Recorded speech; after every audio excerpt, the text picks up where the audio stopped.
Welcome, everyone. Please grab a seat. If you guys want to listen to our great panel session, please. So we'll go ahead and start. My name is Diego Arrioja. I'll be moderating this amazing panel, Passion to Purpose, Unreasonable Innovation. So with me, we have a great group of guys that they're going to introduce themselves, and they're going to talk, specifically, we're going to talk about how innovation impacts in sports, in youth in particular, and how it's changing the game. So I'm going to go and start with my right, and we have Rogelio. Rogelio, please introduce yourself. Go ahead. Hi, Rogelio. I'm the CEO of European Football Group, and I started all this because I am a soccer dad, and things needed to change in my eyes, and this is how the journey started, right? And it all started with why is something getting done a certain way, and why not changing it? And then I met this cool gentleman here on my left that had the same question and the same answer in their own industries, in their own sectors, in their own business, and well, here we are. So this is Jeff. Hello, Jeff Kretschmar. I'm the CEO for Omega Ball, and Omega Ball is a new soccer-based sport focused on innovation. It's a smaller pitch. It's round, 3 goals, 3 teams, 1 ball, and what we're really focused on is creating opportunity for a new game and for our youth to play that game. So we'll get more into that, and I'll let people keep introducing themselves. Yeah. Hello, my name is Asier. I work for Voon Sports. I'm the Director of Business Development. And essentially what we do at Voon Sports is we bring technology into the development of the technical ability of football players. The way we do it is through smart rebounders, which bring gamification into the development of the technical ability. And with the technology integrated in our products, we're able to measure key performance metrics on the player so that we can then analyze the development of the players over time and get to know the players better on the technical ability aspect. And hi guys, my name's Gary Monk. So my background's in professional football. I was 18 years as a player and 10 years as a head coach at the professional levels in England. And obviously I'm a co-founder of a platform called soccerprofile.com.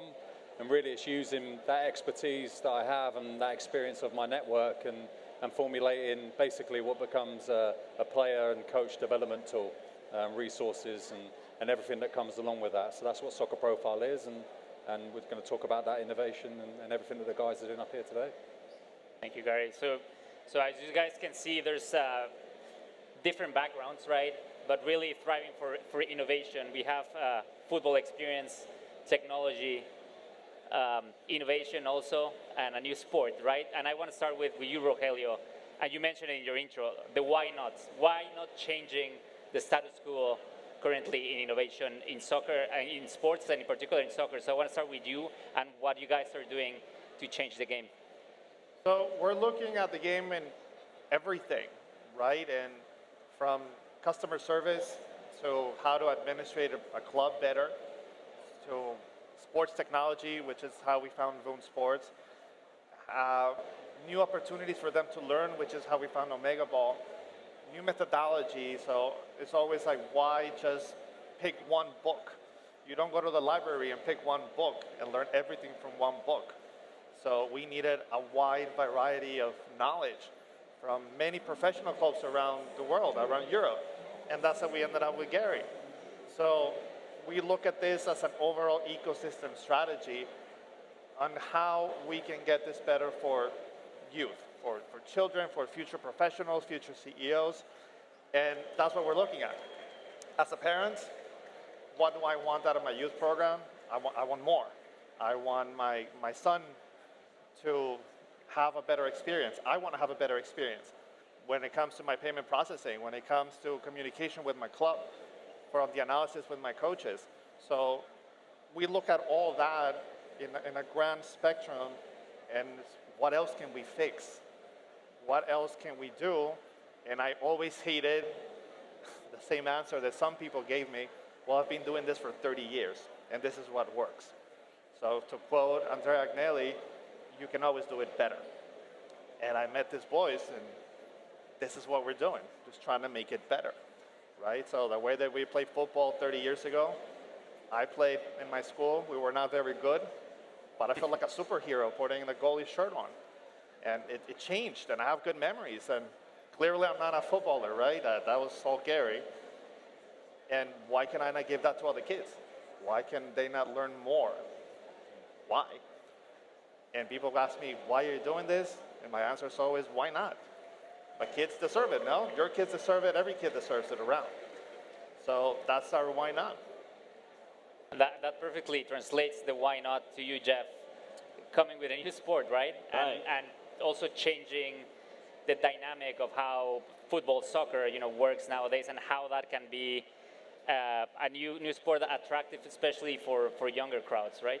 Yeah, absolutely. And I think that you use the right word in saying the word dynamic, because we didn't set out to create a change in soccer. That's not what we're after.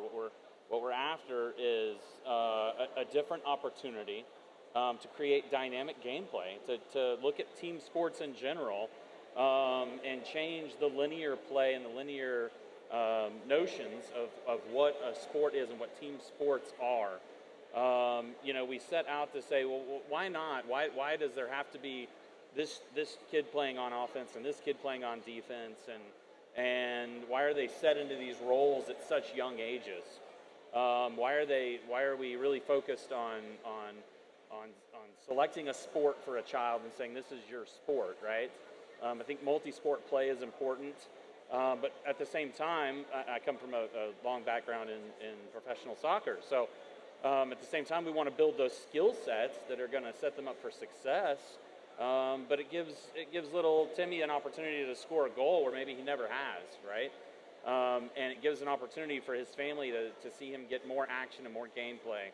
And it gives an opportunity for people of different skill sets to play a dynamic game and be more creative and be more freestyle, more free-flowing, and really open up the mindset of what a game can be for young boys and young girls everywhere. So we're really trying to be inclusive of different abilities and different ways of thinking, and so it's innovation on the field. It's also created for that younger generation, Gen Z, Generation Alpha. They're the TikTok generation. We lose them at right about 12 seconds, I think. So we want to be able to create as many highlights and as many opportunities as we can for people to be successful. Not everybody's going to sit down and watch a 90-minute game. They're just not. That's not the way things function anymore, right? So let's create as much action as we can. Let's get as many highlights as we can. Let's create those snackable moments that are shareable, that are exciting, and that get out there. We're not tech and we're not data, but we're innovating on the field of play, which is a different opportunity. So talking about that innovation, right? And Gary and Asier, innovation on the field, and then from your side, it's also about having, the growing up playing as a footballer professionally and coaching for you, Gary, but now translating, especially nowadays, how important it is, and what you guys are doing also in Soccer Profile that is also changing the game on your side. Yeah, no, it's a good question, because I think with innovation and technologies that are out there now that are available to everyone, and it's growing all the time from that point of view, is I think our perspective at Soccer Profile is the players, especially because they're at the heart of it, is they're very much led by the parents or the coach or whoever it may be in terms of what they use or what they don't use. For our point of view is what we're trying to do with our platform is create that self-awareness. I think when I look back to where I was a young player, and I was growing up playing in the streets with my friends and everything, I was really aware of where I was always at in terms of playing against big lads. How do I figure this out? If it was in a different environment, how do I figure this out? I was always really self-aware in terms of what I need to work on, what I need to do. Where I think that's gone away a little bit.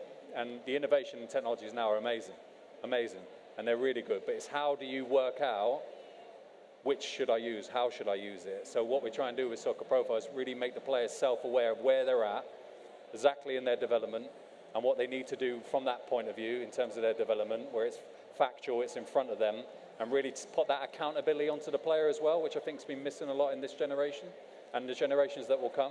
So put that accountability back onto them, make them self-aware of their own development, where they exactly are, rather than being told all the time where they need to do, what they need to do, and give them that. And then what you need to do with that as well, because of course the coach is important, the parents are important, is to make sure that they understand as well what they can do to help those players, because ultimately it's about the players. But what we do there is try and support those coaches, give them the right tools, give them the right development, the education with our platform, and then that brings it all together. But really, I guess the main point I'm making is to bring that self-awareness and that accountability for a player and for a coach. That's the best way to develop, it's the best way to learn, and also gives them the freedom to be creative within that, and using the right technologies amongst that is hugely important. So yeah, guys, that's super interesting, and now getting to you as here, in terms of the technology, but also on the pitch, and how Woon Sports is helping, bringing I would say like as expensive technology now in the feet of young kids or youth that are able to experience what you guys are doing also with Woon Sports. Yeah, our trajectory throughout the years has always been, or our goal, I should say, it's always been to make technology available to all clubs across the football pyramid, make technology accessible to small academies, small clubs, essentially to democratize technology, which then, connecting to what Gary said, provides players and coaches to actually take ownership of the players' development, providing them a platform, providing them a tool that's, number one, it has to be fun for the kids, it has to be entertaining, it brings an element of competition, which is always something that the kids enjoy, which is something that is not to be forgotten about. The kids go to training, they want to enjoy the session. So that's essentially what we focus on.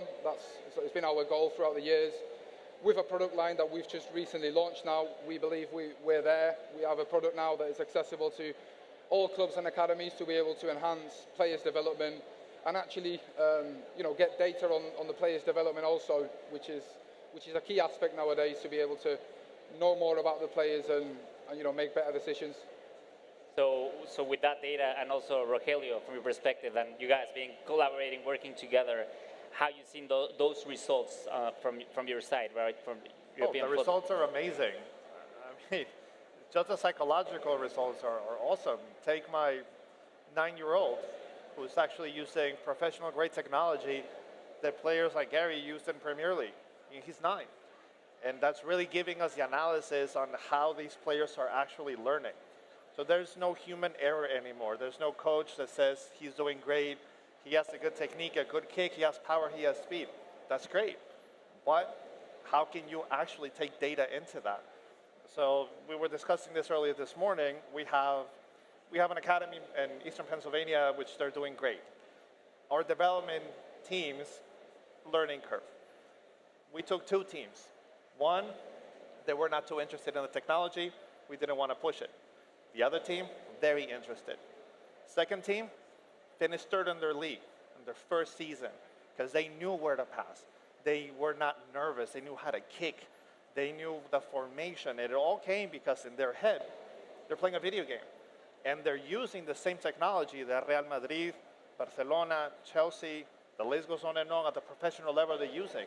That motivation, when they step on that field, they know they're good enough. They're like, my accuracy is good enough. My power is good enough. Translates into a goal. Translates into a proper assist. It translates into smiles. So it has been tremendous in just 2 months that we've been testing it on the field. Our A teams, of course, are using it nonstop at first place of their leagues, on their division. Everybody compliments their passing and their shooting. Technology. So it's great. And the question was, why not? Why are you bringing professional grade technology for kids? Why not? Maybe we'll find our next Mbappe. Maybe we'll find, our next Haaland. We don't know. And this helps, and it also has repercussions, positive repercussions in their classroom. They're more focused. They're in a better mood. They know what they can achieve when they're focused, and it's all because of data. One thing is a coach or a president or a DOC saying, you're doing a great job, Timmy. The other one is a computer saying, you're at 47 accuracy first month, you're at 63% accuracy, and now which benchmark it, you're in the same level as a premier academy kid on the other side of the world. That in their head, tremendous. Their performance on the field, tremendous. Their happiness, tremendous. The parents, they cannot thank us enough. So it works, and it works great. And to add to that, Rogelio, and we were talking, the last few days, how, for example, Omega Ball, and how you found out well, your son, but basically it was the one who told you, right? Yeah, so straight up, it's just my company is built around my son. On what he asks, I think they are the future, right? I think it's cliche to say that, or everybody says that. Road trip, we found a hotel with no Wi-Fi. Surprise, surprise, his VR wasn't working. He got upset. Dad, I'm going to watch football. Go watch football. Turn ESPN. I'm on a phone call, getting my attention. Dad, you need to come see this. Dude, hold on. There's 3 teams on the field. Hold on. Why is the pitch circle? I got to call you back. Now you have my attention. It took 60 seconds. I asked him, Alexander, what do you think? This looks fun, and I can score more goals. Can we do business with them? That's my kid, right? Same day, Jeff and I connected. And now here we are. And we'll tell you more what we're going to do with them next year. And that's how it started. TikTok generation, ESPN. So we talked to Gary about this. So you can tell us your opinion of Omega Ball. But goalies get to play. Kids get to score they couldn't score. More touches, more speed. All of our coaches said the same thing. This is going to make them better on the actual pitch for the future. And that was Omega Ball. And that's how we found it. To my 9-year-old. Yeah, and I think that's important because, yes, it's different. But what it is it brings really high skill to a game that kids can have fun with. That we've had professionals play. So our first events are on Fox Sports and ESPN2 over the last 2 years. And we've had national team players from Canada and Guatemala play. We've had ex-professional players play from La Liga and MLS. And the feedback that we have coming off of these players is that it's the first time we've had fun playing the game in an extremely long time.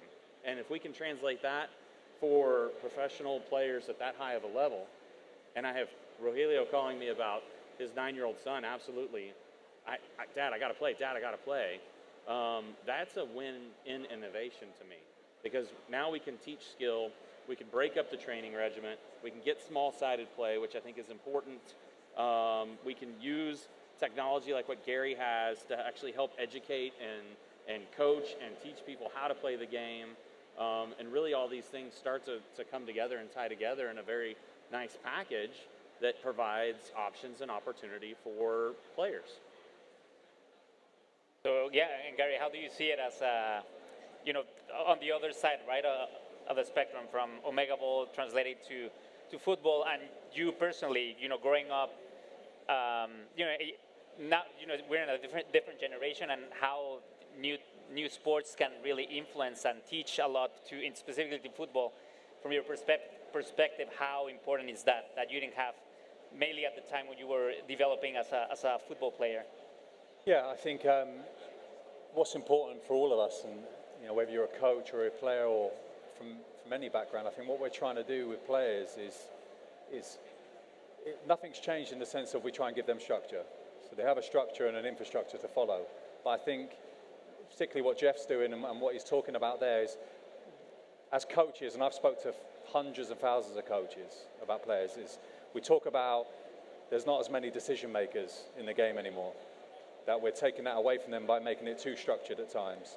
So, for instance, what Jeff is doing in that format is creating decision makers. You're in a situation where it could be chaotic, or it's, in terms of the pace of things and how quickly they are, but what you're actually doing with that type of format is actually creating decision makers. And again, going back to my original point of creating self-awareness and accountability as a player and as a coach, is putting them into situations like that where they're facing a million decisions at once in a matter of seconds, is exactly what development's all about, is to give them that accountability on themselves, of where we can set them up in a situation like that, coach them maybe a little bit tactically, technically, all those sort of things, but then give them the freedom to make decisions quick. And that's how they learn. That's how that's how the best players in the world learn, through those kind of unstructured practices, as well as the structured practices, but it's making sure that you get the balance of both right. But I think that format particularly will create much better decision makers because they're having to think for themselves. So it's kind of marrying it up together within the structure as well. If that makes sense.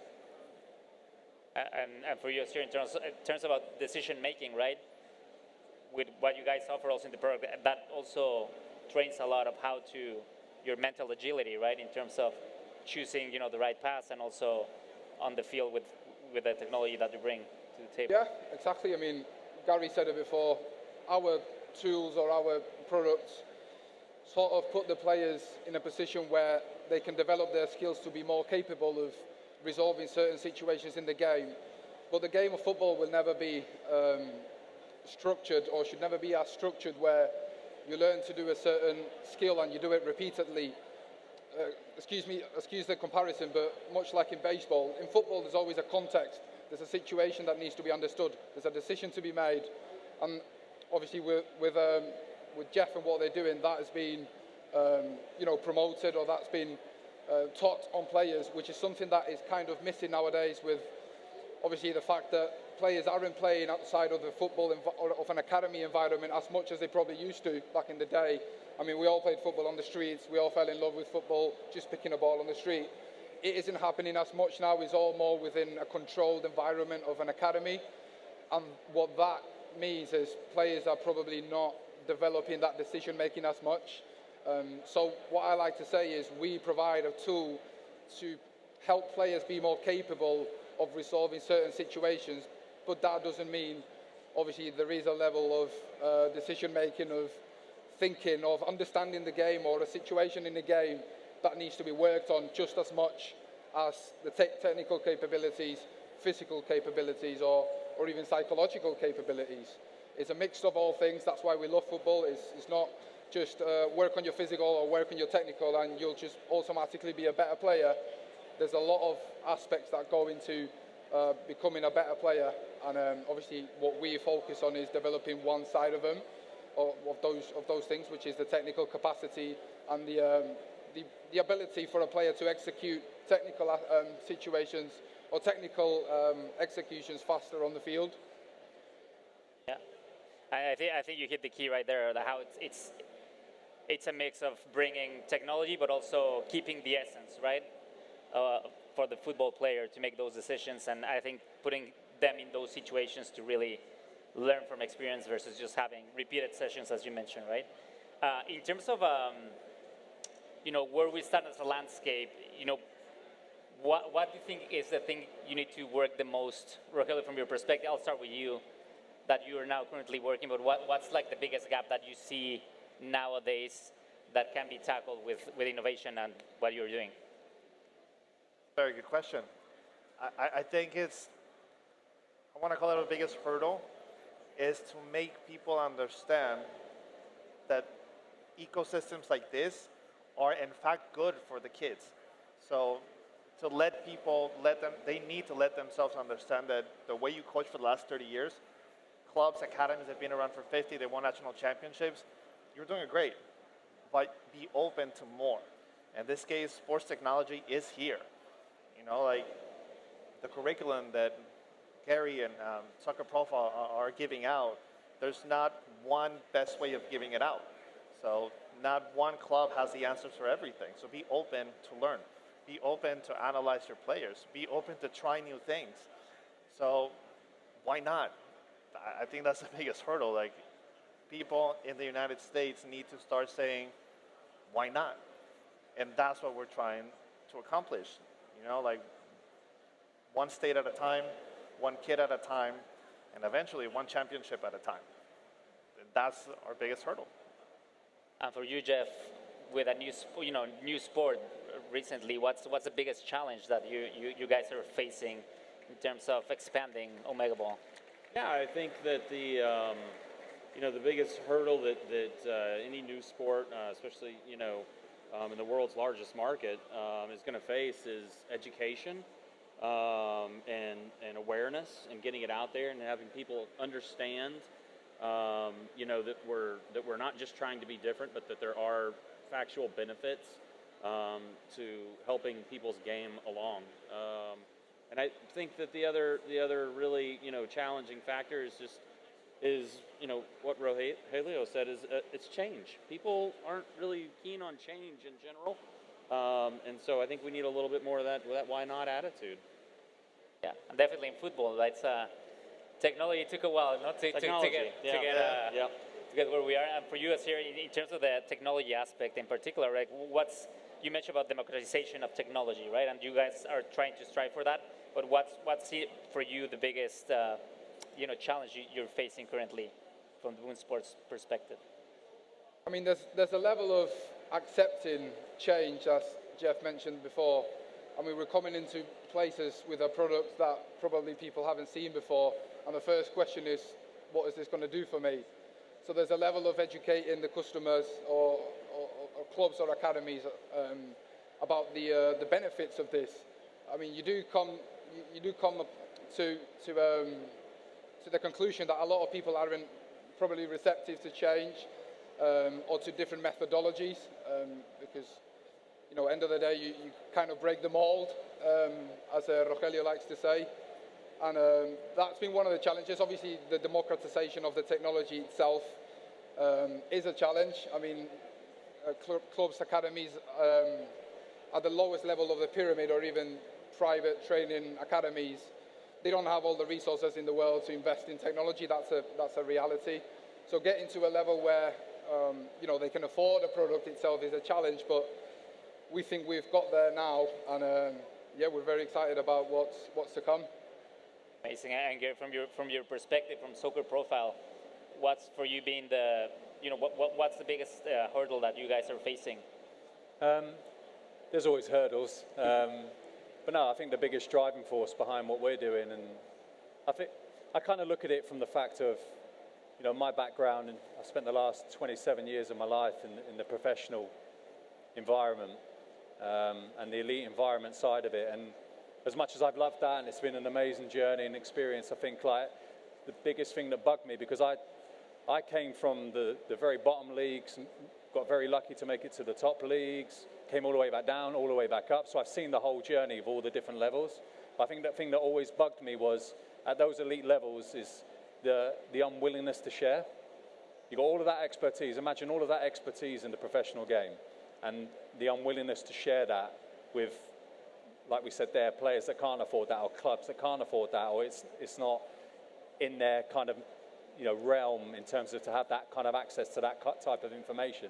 So it's always bugged me. So my idea and my brother's idea when we came up with this platform was, how can we put all that expertise and our network's expertise and put that into a platform where that can be shared to everyone, and it can be affordable to everyone, can be accessed by everyone, and give that elite type of, you know, I look at my sons aren't in elite football or professional football, but same with my daughters. I look at them saying, why can't they have the same type of experience now? Why can't they experience programs, development programs, pathways, education that comes along with it, and have that same experience? Yes, they might not do it to the same ability, but why can't it be tailored to them so they can feel the same type of experience? So coming from that elite background, knowing that in my own mind was, okay, let's put something together here where we can use that expertise, lean on that, and put that out there for the wider community of girls and boys that are out there, as well as the coaches as well. So that's really the driving force behind what we're doing. Hope that explains it well enough. Okay. And I was going to end at this panel session with where we see in 10 years, but obviously that's really hard because we were talking about it before, you know, being on stage, and it's hard to predict the future, obviously. And you guys, I would say, the whole purpose of this session is we are now in the future with innovation. So I'll start with you, Rogelio, for closing this. What are you doing now, and how do you see innovating the next 6 months to a year? Okay, so it's implemented the ecosystem that we have built. So we have built a wonderful sports tech ecosystem where we picked the best interfaces, the best sports hardware, and the best sports software to talk to each other. So you don't go to the gym and use one machine, right? You use many.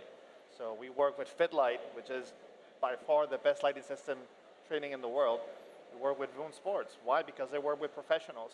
We work with Reflection, which is a company that analyzes the decision making. Now we're working with Soccer Profile.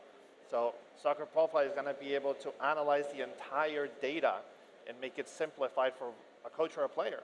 Now we're innovating with Omega Ball. We're going to be launching Omega Ball around the East Coast next year for youth. So you're going to be seeing tournaments. Hopefully they're going to be on ESPN. So where kids are going to have that experience, the experience of feeling like a superhero, the experience of like I was an ESPN and I lifted the cup and I don't want to be a professional. My kid doesn't want to be a pro player, but he wants the experience. And that's the why not.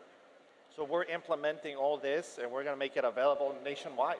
So we're already working with clubs in California, Pennsylvania, Florida, New Jersey, and it's going to keep coming. So clubs that are answering, why not? So we're making it accessible for them, teaching them, and letting them run with it. And at the end of the day, you know, we're in the business of developing the future. And that's what we're doing now. How about you, Jeff? Yeah, you know, it's finding great partners like Rogelio and European Soccer that's going to take on some of those youth tournaments from the New England region all the way down to Florida. And we have groups in Arizona and California and Ohio. And so we're really starting to grow out that youth system while we're working on an elite touring tournament across the United States, while at the same time partnering with recent partnerships in Uruguay, in Spain, with Tie-Dye Nation and Trinidad and Tobago through the Caribbean islands. And so when you're talking about growing a new sport, there's a lot of steps that have to be taken. And so we're in the process of taking as many of those as we can in the next couple of years. Asir, how about you? Yeah, for us, the goal in the next 6 months to a year is to keep growing, number one, within the ecosystem of elite clubs who have validated our value proposition, which obviously then the goal is to transfer into academies, clubs, grassroots level, so that the kids, such as Rogelio's kid, for example, or Gary's kid, they can get access to technology that's already being used by elite clubs. So obviously to keep growing the brand within the US is a big goal for us. So yeah, we'll see where it takes us, but very excited. Exciting times. How about you, Gary? Yeah, I stopped predicting a long time ago. No, like working in partnerships like this and these type of environments, I think the key is to understand innovation and technology will be dictated by this generation and the generations that come. So tailoring ourselves to them, their needs, highlighting what their strengths, their weaknesses are. I already talked about self-awareness and that accountability within them, but we're going to be dictated by these generations. What they need, how do we supply that, and how can we give that to them in a real positive way and give them that education that goes along with it. So we see Soccer Profile along with the guys up here and working together and really like giving them the all-round package and the awareness that what they need in terms of their development. So that's where I see Soccer Profile heading and really tailoring ourselves to the needs of the players and the coaches. Excellent, Gary. Well, just to end the session, I want to thank you guys, obviously, for you guys being here, for you guys spending the time with us. I really encourage you and invite you to talk to them after the session, and I hope you guys enjoyed this talk about innovation. So have a great afternoon, and see you guys at the drinks later. Thank you.